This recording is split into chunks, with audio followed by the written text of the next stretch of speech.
Hello दोस्तों, कैसे हैं आप। मेरे चैनल क्यू ट्रिक्स में मैं आपका स्वागत करता हूं।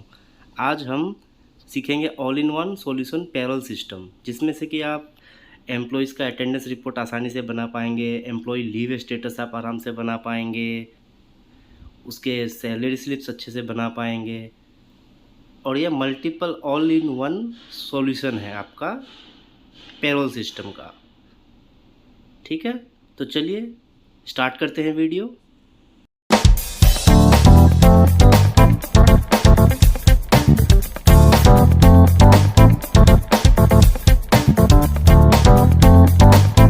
तो दोस्तों, पहले मैं आपको बता देता हूँ कि ये all in one solution payroll system है क्या। तो दोस्तों, मैंने एक एक्सेल सीट में इन सभी फंक्शन को एक साथ मैंने बनाया है। एम्प्लॉय अटेंडेंस रिपोर्ट भी है उसमें, एम्प्लॉय लीव स्टेटस भी आप वहाँ चेक कर सकते हैं, एम्प्लॉयज़ का सैलरी कैलकुलेशन कर सकते हैं जो ऑटोमेटिक होगा, और एम्प्लॉय सैलरी स्लिप जो है वो भी ऑटोमेटिक होगा। आपको करना क्या होगा, सिर्फ एम्प्लॉयज़ का अटेंडेंस फीड करना है आपको, और बाकी सारे कैलकुलेशंस ये एक्सेल खुद करेगा। तो चलिए मैं आपको अभी स्टार्टिंग से दिखाता हूँ कि कैसे उस एक्सेल में आपको काम करना है, और कैसे आपको डेटा फिट करना है, और कैसे आपका ये सारे डिटेल्स जितने भी स्टेटस कैसे लिख लेंगे, सैलरी कैलकुलेशन कैसे होगा, सैलरी स्लिप कैसे जनरेट होगा, सभी आप देख पाएंगे। तो दोस्तों, ये जो सॉफ्टवेयर है all in one payroll system, इसमें सभी तरह के फंक्शंस आपको मिलेंगे। Employees attendance report, employees leave status, salary calculation, salary slip. तो चलिए मैं इस सीट को आपको दिखाता हूँ। तो ये सीट है जो मैंने ब्लैंक करके रखा है, ये टोटली ब्लैंक है।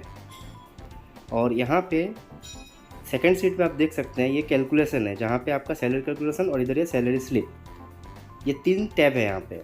तो ये फर्स्ट टैब में हम क्या करेंगे, सबसे पहले कुछ एम्प्लॉयज़ का नाम टाइप कर लेते हैं रेफरेंस के लिए, ताकि मैं आपको अच्छी तरह से समझा सकूं, बता सकूं कि कैसे एंट्री होता है। तो जैसे कि मैंने नाम टाइप किया कृष्णा दास, और बाकी सब मैं कुछ यहाँ पे एम्प्लॉयज़ के नाम टाइप कर लेता हूँ पहले। उसके बाद मैं आपको अच्छी तरह से समझा पाऊँगा कि डेटा को कैसे फिट करना है, कैसे डेटा आपका वर्क करेगा।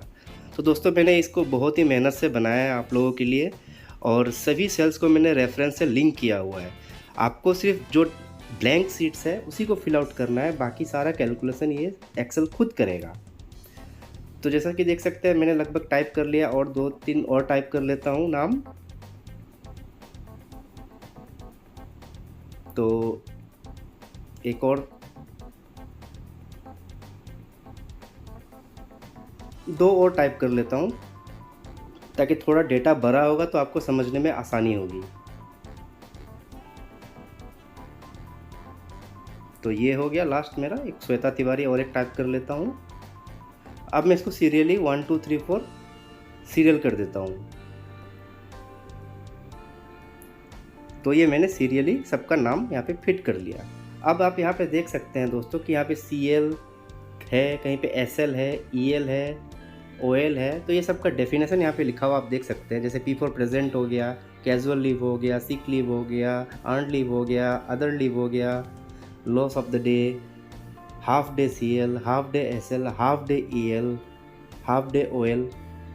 तो ये जितने भी है सबके शॉर्टकट्स का फुल फॉर्म मैंने यहाँ पे लिख रखा है, ताकि आपको प्रॉब्लम ना हो, आप देख के समझ जाए कि इसका मतलब क्या है। ठीक है दोस्तों। और उसी तरह से यहाँ पे जैसे ऊपर में W है, W means working day, H means holiday. आप चाहे तो यहाँ पे H सेलेक्ट करके उसको हॉलीडे कर सकते हैं, अगर किसी मंथ में कोई डे आपका हॉलीडे हो तो मैं यहाँ पे मंथ सेलेक्ट कर लेता हूँ। आप देख सकते हैं जैसे भी मैं मंथ सेलेक्ट कर रहा हूँ, ऑटोमेटिक जितने भी हॉलीडेज है, संडेज है, वो हाईलाइट हो रहे हैं। तो मैं अगस्त ले लेता हूँ। सपोज़ मैं इसको 2021 करके दिखाता हूँ, तो मैं किसी भी साल का यहाँ पे अटेंडेंस शीट बना सकता हूँ। तो मैं 2022 को ही ले लेता हूँ। तो इसमें जैसे 31 डेज़ है तो मैं 31 लिखूँगा, 30 डेज़ होगा तो 30 लिखेंगे।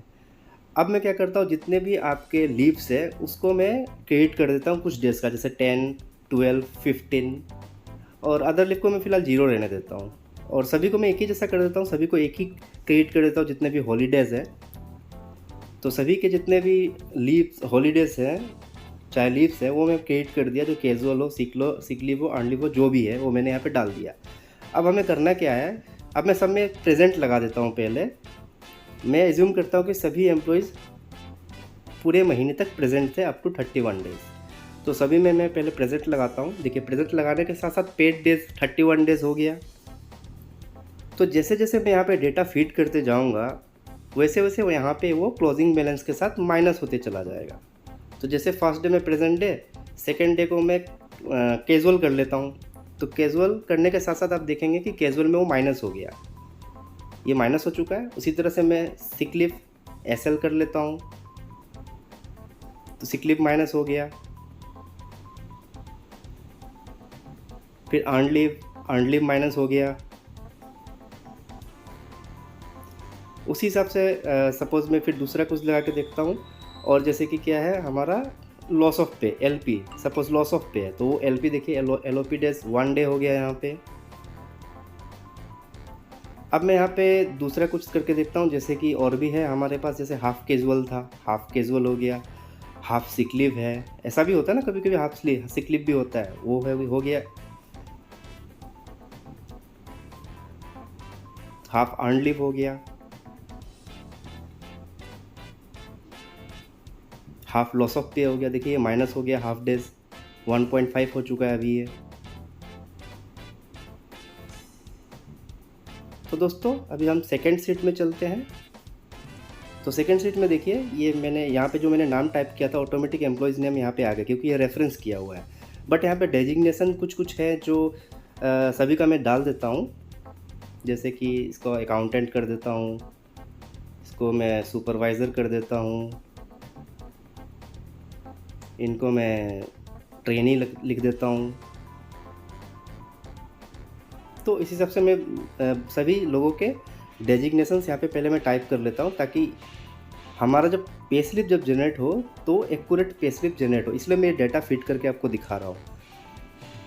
नहीं तो मैं अगर डेटा फीड नहीं करूँगा तो जो सैलरी स्लिप जो लास्ट में निकलेगी वो उसमें एरर रह जाएगा। तो बेटर है कि मैं सारे डेटा को फिल करके आपको दिखा दूँ, ताकि आपको अच्छी तरह से समझ में आ जाए। तो मैंने इसको डाल दिया, ये जूनियर, सपोज़ ये सीनियर, इसको मैं डाटा एंट्री ऑपरेटर या ऐसा कुछ डाल देता हूँ, और इसको मैं रिसेप्शनिस्ट टाइप कर देता हूँ। ठीक है दोस्तों, अभी मैं क्या करूँगा, जितने भी एम्प्लॉयज़ हैं सभी के CTC means cost to company, जो ईयरली पैकेज होता है वो मैं सबको फिट कर देता हूँ। जैसे किसी का 3,60,000, 4 लाख, इस हिसाब का जिसका CTC होता है, तो उस हिसाब से मैं सभी एम्प्लॉयज़ को CTC यहाँ पे डिस्ट्रीब्यूट कर देता हूँ पहले। और दोस्तों ये आपको एक ही बार करना है, हर बार करने की ज़रूरत नहीं है, क्योंकि जब आप अपना डेटा रेडी कर लेंगे तो नेक्स्ट टाइम आपको सिर्फ उसका अटेंडेंस ही फीड करना पड़ेगा। आप सिर्फ अटेंडेंस फीड करेंगे और आपका ऑटोमेटिक ये सारा कैलकुलेशन ऑटोमेटिक हो जाएगा, और सैलरी स्लिप भी ऑटोमेटिक जनरेट हो जाएगी। तो जैसे कि लगभग मैंने सभी का CTC बैठा दिया, बेसिक HRA DA ये जो भी है ये तो आप जानते ही हैं। तो इसमें मैंने फार्मूला लगा रखा है, तो कैलकुलेट हो गया। आप देख सकते हो ऊपर में फार्मूला बार में ये बेसिक का है, ये DA का है, देख लीजिए। उसी हिसाब से HRA का भी देख लीजिए। तो अब मैं क्या करता हूँ, जो CCA है और LTC जो है उसको मैं फिक्स्ड अमाउंट फिक्स कर देता हूँ दोनों का। जैसे कि मैं CCA को 1000 या 1200 रुपीज़ ऐसा कुछ बिठा देता हूँ, जो फिक्स्ड है। 1200 इसको मैं 1000 फिट कर दे रहा हूँ। अब इस डेटा को पूरा में मैं कॉपी पेस्ट कर डालूँगा। तो जैसा कि आप देख सकते हैं पूरा डेटा हमारा कॉपी पेस्ट हो चुका है, और ये देखिए पूरा सैलरी का स्ट्रक्चर आ गया, और यहाँ पे पेड डेज, तो जिसका पेड डेज कम है आप देख सकते हैं 29.5। अब यहाँ पे डिडक्शन में देखिए ऑटोमेटिक PF ESI और P-टैक्स ऑटोमेटिक कैलकुलेट होगा। अगर कोई एडवांस है तो आप एडवांस यहाँ पे डाल के वहाँ पे माइनस कर सकते हैं। जैसे ही आप डालेंगे वहाँ ऑटोमेटिक वो माइनस हो जाएगा। और PF जैसा कि है, जिसका जो स्लैब है ऑटोमेटिक यहाँ पे कैलकुलेट करना है, आपको यहाँ पे कोई छेड़खानी नहीं करनी है, क्योंकि ऑलरेडी यहाँ पे हमारा फॉर्मूला लगा हुआ है, और मैंने इस फॉर्मूला को लॉक नहीं किया ताकि आपको समझने में आसानी हो। तो ये बाकी कुछ डिटेल्स है जो आप जानते हैं कि पे स्लिप में ज़रूरी होती है, तो मैं इसको जस्ट फिल आउट कर लेता हूँ, ताकि एक आपको प्रॉपर पे स्लिप नज़र आ सके, एक्चुअल पे स्लिप कैसा होता है। तो मैं सभी डाटा को मैं यहाँ पे फीड कर लेता हूँ पहले सही से, जैसे कि एम्प्लॉय आईडी, उसके बाद में हो गया यूएन नंबर। यूएन नंबर मतलब यूनिवर्सल अकाउंट नंबर, जो हमारा पीएफ नंबर होता है वही। तो इसमें एक रैंडम नंबर मैं सेलेक्ट कर लेता हूँ, टाइप कर लेता हूँ। उसके बाद में ESIC number, suppose not applicable, क्योंकि 21,000 स्लैब होगा तो नॉट एप्लीकेबल हो जाएगा। डेट ऑफ ज्वाइनिंग यहाँ पे फिट करूँगा मैं, तो ये हो गया डेट ऑफ ज्वाइनिंग।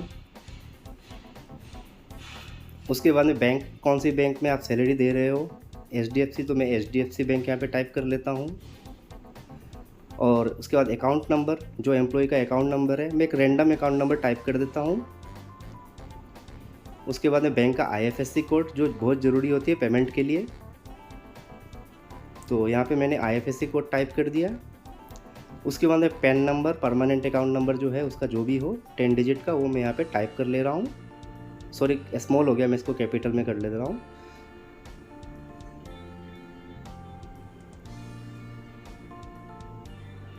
तो मैंने इसको टाइप कर लिया, पैन नंबर। उसके बाद कॉन्टैक्ट नंबर, कॉन्टैक्ट नंबर मैं रैंडम कुछ भी टाइप कर देता हूँ, ये जस्ट आपको सिखाने के लिए।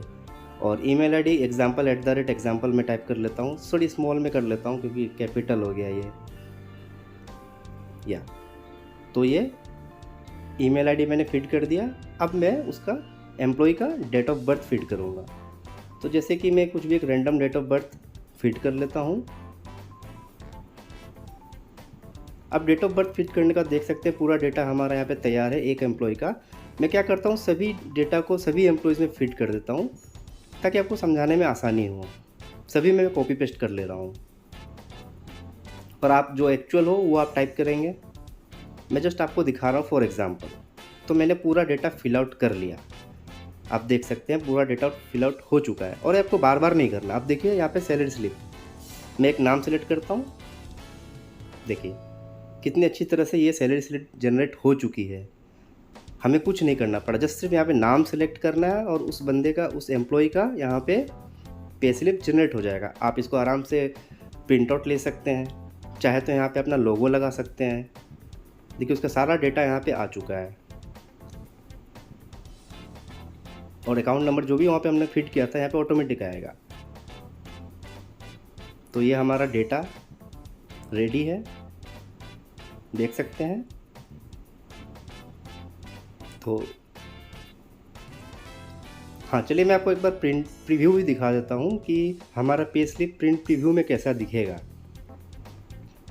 तो इसको मैं प्रिंट प्रीव्यू एक बार आपको चेक करवा देता हूँ। ये देखिए कितनी सुंदर प्रिंट प्रीव्यू आई है। आप यहाँ पे चाहे तो ऊपर में कंपनी का नाम और लोगो लगा सकते हैं, नीचे ऑथराइज सिग्नेटरी, और आराम से उसको प्रिंट कर सकते हैं। तो दोस्तों ये आपका मल्टीपर्पज़ काम हो गया। तो कैसा लगा दोस्त, बताना ज़रूर। थैंक यू, धन्यवाद।